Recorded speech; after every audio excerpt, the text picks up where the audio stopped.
Hello friends, this is Noor Saba and welcome to Simnoor classes. Friends, आज से हम स्टार्ट कर रहे हैं बायोलॉजी की क्लासेस, जिसमें हम 12th लेवल के कोर्स को कवर अप करेंगे। और उसमें साथ ही हम जैसे हमारा सीटेट है, यूपीटेट है, नीट है एंड यूपी पीसीएस प्री में जो बायोलॉजी का सेक्शन आता है, हम उसको भी कवर अप करेंगे। तो हम स्टार्ट करते हैं आज अपना पहला लेक्चर, जिसमें कि हम फंडामेंटल ऑफ बायोलॉजीज देखेंगे। हमारा फर्स्ट पॉइंट है बायोलॉजी। मीन्स बायोलॉजी जो है वो हमारा टू वर्ड से मिलकर बनता है। एक है हमारा बायोस एंड सेकंड है हमारा लॉगस। बायोस का मीन्स मतलब होता है लाइफ एंड लॉगस का मतलब होता है discuss, means study. So study of all livings is called biology.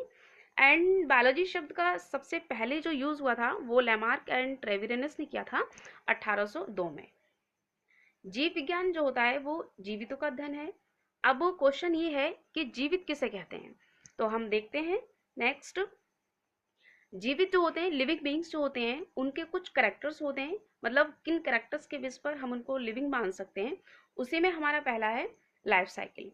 Means life cycle जो होता है, जीवन चक्र जो होता है, वो लिविंग बीइंग का एक करेक्टर है। मतलब कोई भी ऑर्गेनिज्म अगर है तो उसकी कुछ लाइफ साइकिल होगी, मतलब उसकी लाइफ की कुछ साइकिल होगी, कुछ ड्यूरेशन होगा, तो उसको हम लिविंग मानते हैं। सेकंड है हमारा जीव द्रव, मीन प्रोटोप्लाज्म। प्रोटोप्लाज्म जो होता है वो भौतिक आधारशिला होती है किसी भी जीवधारी की। ठीक है, और यहीं पर सारी वाइटल एक्टिविटीज होती हैं। नेक्स्ट है हमारा कोशा संरचना, मीन्स सेल स्ट्रक्चर। कोई भी ऑर्गेनिज्म होता है वो सेल से मिलकर बनता है, और सेल जो होती है वो टिश्यू बनाती है, एंड टिश्यू होते हैं बहुत सारे टिश्यूज मिलकर किसी ऑर्गन को बनाते हैं, और ऑर्गन्स मिलकर ऑर्गेनिज्म को बना लेते हैं। और जब कोई ऑर्गेनिज्म बनता है तो इसका मतलब ये है कि उसमें कुछ वाइटल एक्टिविटीज होती हैं, और ये भी एक इम्पॉर्टेंट करेक्टर है किसी के लिविंग होने का। And next is metabolism. Metabolism जो होता है, मेटाबॉलिज्म जो है, मतलब जब वो कोई लिविंग ऑर्गेनिज्म है तो उसको अपनी लाइफ साइकिल चलाने के लिए कुछ एनर्जी की ज़रूरत होती है, और ये एनर्जी आती है डाइजेशन से। मींस जब कोई ऑर्गेनिज्म कुछ खाएगा पिएगा तब उसमें कुछ डाइजेशन होगा, मींस कुछ मेटाबॉलिक प्रोसेस होंगी, और ये एक करेक्टर होता है लिविंग बींग्स का। ठीक है। Next is respiration. Respiration means जब कोई भी ऑर्गेनिज्म सांस लेता है और सांस छोड़ता है, ठीक है, तो वो आता है रेस्पिरेशन में, और ये भी एक इंपॉर्टेंट करेक्टर हो जाता है किसी भी ऑर्गेनिज्म के लिविंग होने का। And next is nutrition. Nutrition और मेटाबॉलिज्म जो है वो रिलेटेड प्रोसेस है।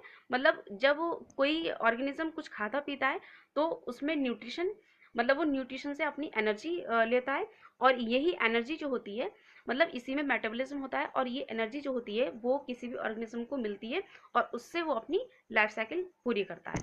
Next point is growth. कोई भी ऑर्गेनिज्म अगर है तो जैसे वो एक छोटा है, फिर उसके बाद वो कुछ बड़ा होगा, फिर उसके बाद वो कुछ और बड़ा होगा। इस तरीके से भी किसी भी ऑर्गेनिज्म में ग्रोथ होती रहती है, और ये किसी भी ऑर्गेनिज्म का ग्रोथ करना, ये एक बहुत ही इंपॉर्टेंट करेक्टर है किसी का भी लिविंग होने का। And next is reproduction. Reproduction का मतलब होता है कोई भी ऑर्गेनिज्म, अगर पहले जैसे एक कोई ऑर्गेनिज्म है उससे फिर दो ऑर्गेनिज्म बनते हैं, फिर नेक्स्ट उसके बाद जब वो प्रोसेस होती रहती है, तो वो एक करेक्टर होता है लिविंग ऑर्गेनिज्म का। And next is movement.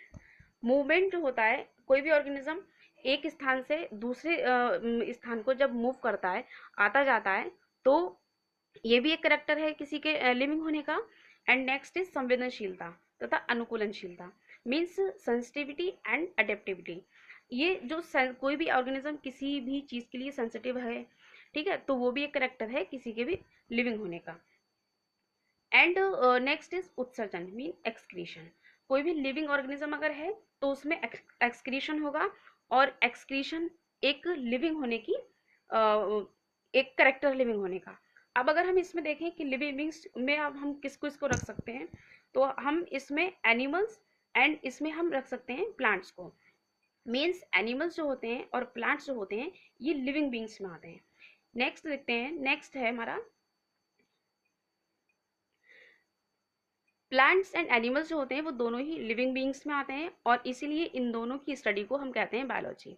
अब अगर हम बायोलॉजी को देखें, इसकी ब्रांचेस को देखें, तो ये 2 पार्ट्स में हम इसको डिवाइड कर सकते हैं। एक है हमारा बेसिक बायोलॉजी एंड सेकंड है हमारा applied biology. Basic biology mean सामान्य जीव विज्ञान जो होता है हमारा, तो इसमें हम जूलॉजी को देख सकते हैं, बॉटनी को रख सकते हैं और हम रख सकते हैं इसमें माइक्रोबायोलॉजी को। अगर हम सेकंड ब्रांच देखें मीन्स अप्लाइड बायोलॉजी की ब्रांच देखें, तो इसमें हमारा आता है medical science, agriculture and Ayurveda. ठीक है, इसमें हम इन चीज़ों को बांट सकते हैं। अब अगर हम बात जूलॉजी की करें, जूलॉजी क्या होता है, तो हम अगर इसके बेसिक को देखें तो हमारा नेक्स्ट है उसी टर्म में जूलॉजी। ठीक है, तो जूलॉजी जो है वो 2 वर्ड से मिलकर बनता है, एक है जोन और एक है लॉगस। जोन का मतलब होता है एनिमल एंड लॉगस का मतलब होता है डिस्कस और स्टडी। जूलॉजी साइंस की तो वो ब्रांच है जिसमें एनिमल्स की स्टडी की जाती है। मीन्स जैसे बायोलॉजी हमने पढ़ा था, तो बायोलॉजी में हम जूलॉजी, बॉटनी और माइक्रोबायोलॉजी की स्टडी करते हैं, लेकिन अगर हम बात जूलॉजी की करें तो इसमें हम एनिमल्स की स्टडी करते हैं। ठीक है, अब जूलॉजी जो है वो कोई एक नया सब्जेक्ट नहीं है, ये बहुत पुराना सब्जेक्ट है। अगर इसको देखा जाए तो पहले पुराने वेद अगर देखें तो उसमें हमें हर जगह जूलॉजी का जिक्र मिल जाता है। ठीक है, अगर इसकी आगे की बात करें तो इसमें नाम आता है हिप्पोक्रेट्स का। हिप्पोक्रेट्स का नाम जो है वो काफ़ी फेमस है, और इसमें इन्होंने सबसे पहले मानव रोगों पर लेख लिखे थे, और इसीलिए इनको हम मेडिसिन का फादर कहते हैं, मतलब फादर ऑफ मेडिसिन कहते हैं। और जो मेडिसिन के स्टूडेंट्स होते हैं उनको इन्हीं के नाम की शपथ दिलाई जाती है। ठीक है, हिप्पोक्रेट्स की। अब इसमें एक नाम आता है अरस्तु का, ये भी बहुत फेमस नाम है और इम्पोर्टेंट नाम है। अरस्तु जो है इन्होंने एक बुक लिखी थी लगभग 500 पेजेस की, और इसको नाम दिया था इन्होंने हिस्टोरिया एनिमेलियम। ठीक है, मीन जंतु विज्ञान। तो जंतु विज्ञान पे इन्होंने हिस्टोरिया एनिमेलियम लिखी थी, इसीलिए इन्हें विज्ञान, जीव विज्ञान और जंतु विज्ञान इन तीनों का फादर मानते हैं। ठीक है, तो ये तो बात रही हमारी यहाँ कुछ बेसिक बातों की बायोलॉजी के बारे में, और इसके बाद हम नेक्स्ट बात करेंगे इसकी ब्रांचेस की। तब तक के लिए यहीं रखते हैं, धन्यवाद।